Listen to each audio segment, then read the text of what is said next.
Alright, good morning sa ating lahat, mga kababayan, mga kalakad. So, this day is Sunday.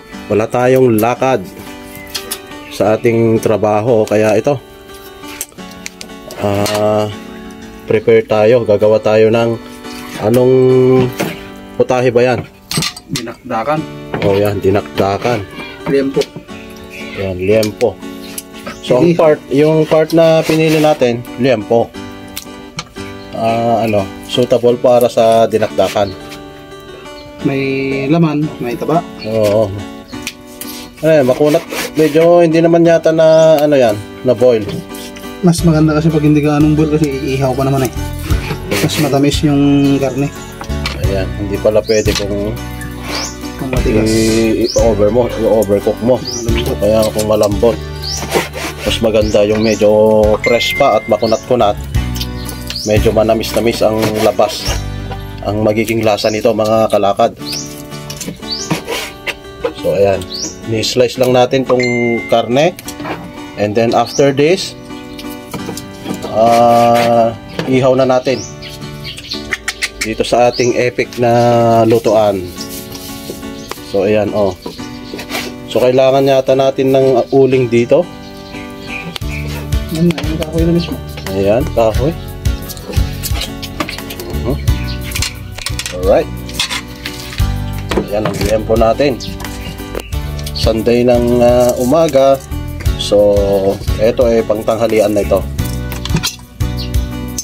Ayan, may inaasinan, and then yung paminta. Asin lang ba yan? So, ang cook natin ngayon ay si Charles. Ayan. So walang trabaho ngayon dahil Sunday. Kaya ito gumagawa ng putaheng dinakdakan. Putaheng Ilocano. Oo, putaheng Ilocano ba ang dinakdakan o Tagalog? Ilocano. Tinuno ang yata o insarabasab. Insarabasab, yun ang mga usually mga putahe ng mga Ilocano. So, hintay lang natin mga kalakad at ipapakita natin kung paano natin iihaw ito. Okay. So, ito na. Ayan mga kababayan. I-roast lang natin ito mga kababayan. Ihaw lang natin siya. So, gamit itong epic na lutuan. Marami lang kanya. Nasasayang na kahoy kapag nagluto ka rito, unlike dito sa isa. Yan, konti lang yung gagamit mo na kahoy dyan, nakapagluto ka na ng kanin sa ulam. So ito yan mga kababayan, napakasarap na. So ipipilip mo na siya. Yan, yan, brown na brown. Brown na. Okay. Alright. So from time to time i-flip natin ito para maganda yung pagkaluto. Diba, Boss Charles? Okay na. Ayun. Ha? Oh, yan. Napakasarap naman. Pagka hinaluan mo pa yan ng mga ricado, talagang napakasarap na. Kalamansi.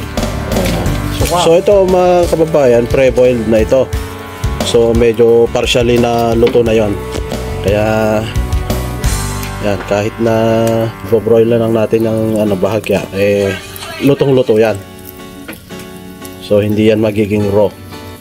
Kasi napakuluan na ito kanina. So ano yung nilagay mo na mga ricado kanina? Bawang sa sibuyas. Ayun, bawang. Wala bang asin? Meron pa. Ayan, nung pinakuluan, naglagay tayo ng bawang at saka sibuyas. And then, konting asin. Para sa ganun, hindi gaanong maalat. At ititimplahin pa natin mamaya. Alright. So, ayan mga kalakad, panoorin natin habang niluluto Kasi sandali lang ito, sandali na lang ito. Lalo na kapag maraming bagay itong ano, itong lutuan natin. O tawag dito. Uling sana, ano uling? Uling guma, pero yung brown na wala. Pero ayan oh, malakas pa rin eh. Ang lalaki ng mga kahoy dyan sa loob eh oh. Malalaki yan. So ayan, sandali lang yan. Maluluto na ito. And then, maproseso lang ito mga kababayan. Maproseso yung paghahanda ng ganito na dinakdakan. Kaya lang, yung resulta naman nito, napakasarap. So kahit na medyo ano, tedious yung proseso nito ay gagawin natin para naman makatikim tayo ng kahit pa paano mamantikaan itong tiyan natin paminsan-minsan. Ayan no. At hindi na lang mga puro gulay din ang kinakain or mga noodles. Usually kasi mga noodles. Ayan. Magkano na ba ang karne ngayon? Per kilo? 260. Itong liempo, 260 pesos daw ang bili. Ayan mga kababayan, mga kalakad. So okay pa rin, medyo hindi nag-aanong mahal kagaya ng compared nung ano, nung pandemic. Dumadami na rin kasi mga nag-aalaga ngayon. So ayan si Dwayne, medyo naaamoy na niya. Nasa loob kanina yan. Naamoy niya, lumabas na. Nakaamoy. Si Mami o nag-text, anak. Si Mami, ito. Punta ka daw doon, sige na. Alright. Ice to Mami Shunin. Alright, mga kalakad. Kakain tayo mamaya. Napakasarap nito, matrabaho man ang proseso nito, very tedious na tinatawag, pero ayos lang yan basta meron tayong maihain sa ating mga pamilya, mga kababayan, na masarap-sarap naman para sa mga bata. Alright, yan, flip naman natin uli para makita natin, para maganda yung pagkaluto niyan. Pantay-pantay yung pagkaluto. So makikita naman natin pulang-pula na. Hindi siya itim kasi hindi brownish, medyo mapula. Ayan mga kababayan, napakasarap nito. So hindi na tayo makapaghintay na tikman nito mga kababayan. Napakasarap. Alright, nagmamantika na mga kalakad. So kitang-kita naman, napakasarap nito. So kung tinatanong nyo kung anong part ba yung binili natin, part ng baboy, siyempre yung liempo ito. Yan mo yung mga ideal part na pwede natin gawing dinakdakan. Yung belly at saka yung liempo. Napakasarap niyan mga kalakad. Ayan. Yan, tingnan nyo mga kalakad. Alright. Magchachap lamang tayo ng sibuyas mga kalakad. So ayan, eto na yung naihaw natin at na-chop na rin, na-slice na rin mga kalakad. Ayan. Magdadagdag tayo ng sibuyas and then luya mamaya. Ayan. Parang sa kunya. Alright, tignan natin dito oh. Ito, meron pang natitira. Parang sa kunya. So, marami ng apoy kasi oh, madaling maihaw. Ayan, nagmamantika mga kalakad. So in time, kakain na tayo. Ayan.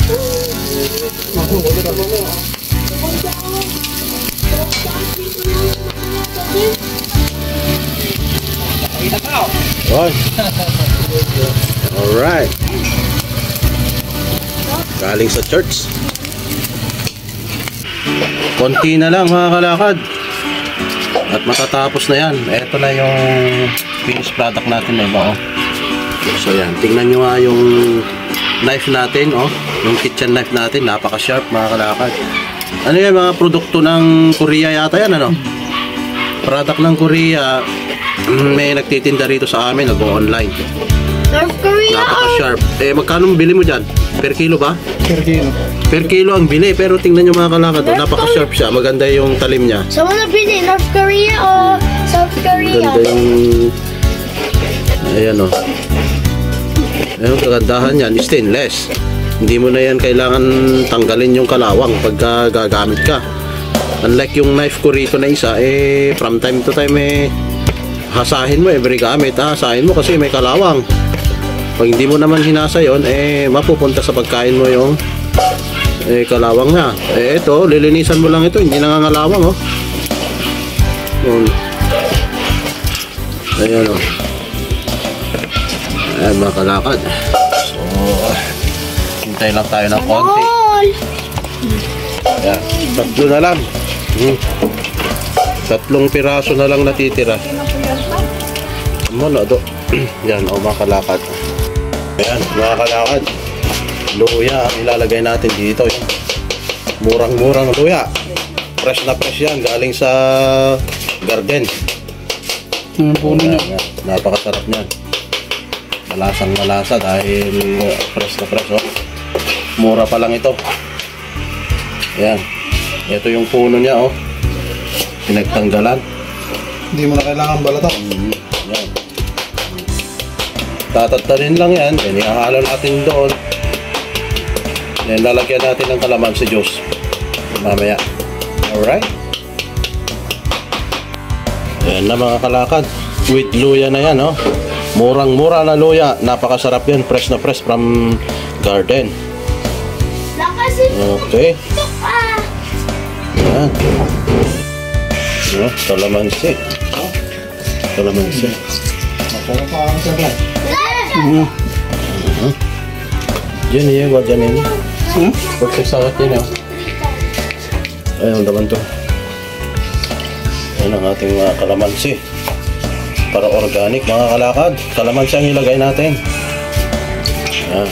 Para natural yung acid.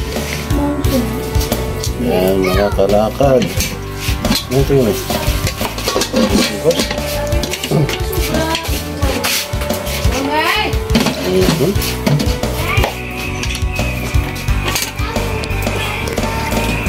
Well, sandali na lang ito mga kalakad. Sabi mo, kain na rin Then titimplahan natin ng asin para mas lalong lumasa. Saka Ajinomoto. Saka hindi na. Sabi mo, hindi Ito sarap na eh. Ayan. Ay, asin. Sarap na. Asin. Papa, please, sabi mo. Ayan. Lalagyan natin ng asin mga kalakad. Hindi na ba kailangan ng ano yan? Hindi. Pepper? Pepper, pwede. Black pepper? No?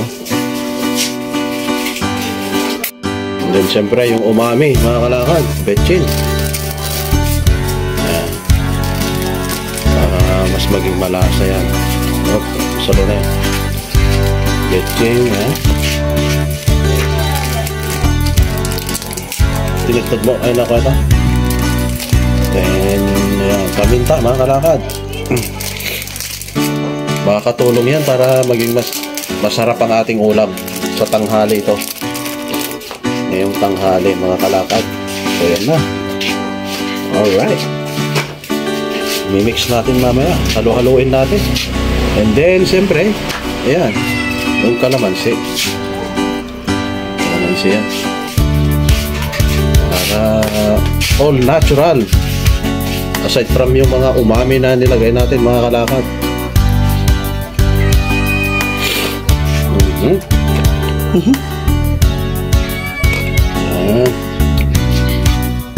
Haluin mo na yan.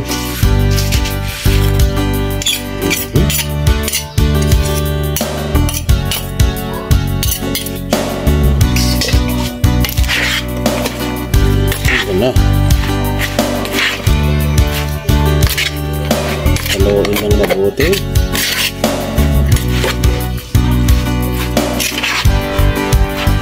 halong-halo para lalabas ang kanyang lasa at equally distributed yung mga ano natin, mga ritado natin. Haluin ng mabuti mga kalahati.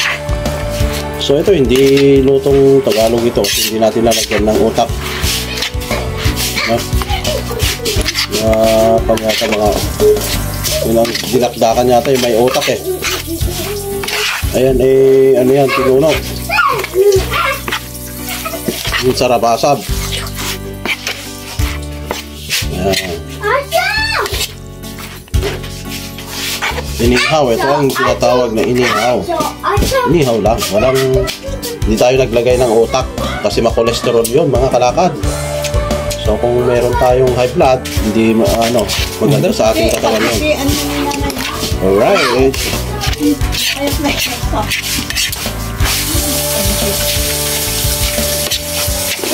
Okay.